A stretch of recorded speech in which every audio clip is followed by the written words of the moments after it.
TTO గారు ఆధ్వర్యంలో అలానే ఎంవీఏ గారు కూడా ఈ స్కూల్ బస్సెస్ ఏవైతే ఉన్నాయో వాటన్నిటికీ awareness as well as police side నుంచి అట్లనే మన ట్రాన్స్పోర్ట్ డిపార్ట్మెంట్ సైడ్ నుంచి కూడా ఎట్లాంటి చెక్ లిస్ట్ ఉండాలి, ఎలాగ వాళ్ళకి ఎమర్జెన్సీ వస్తే ఎలా రెస్పాండ్ అవ్వాలి, అట్లానే బస్సెస్ యొక్క మ్యానుఫ్యాక్చరింగ్ ఇయర్ని బట్టి అవి ఏ విధమైన ఫెసిలిటీస్ ఉండాలని ఈరోజు చెప్పడం జరిగింది.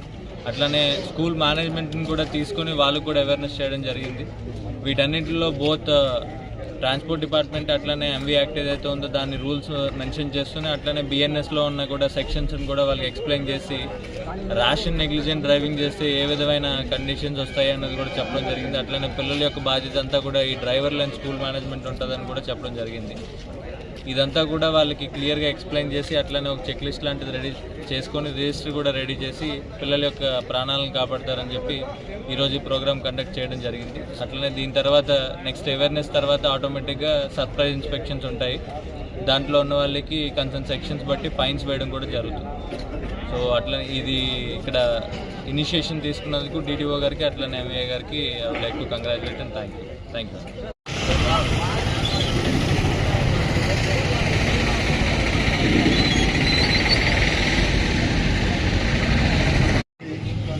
CO2 gas tank. Huge tank.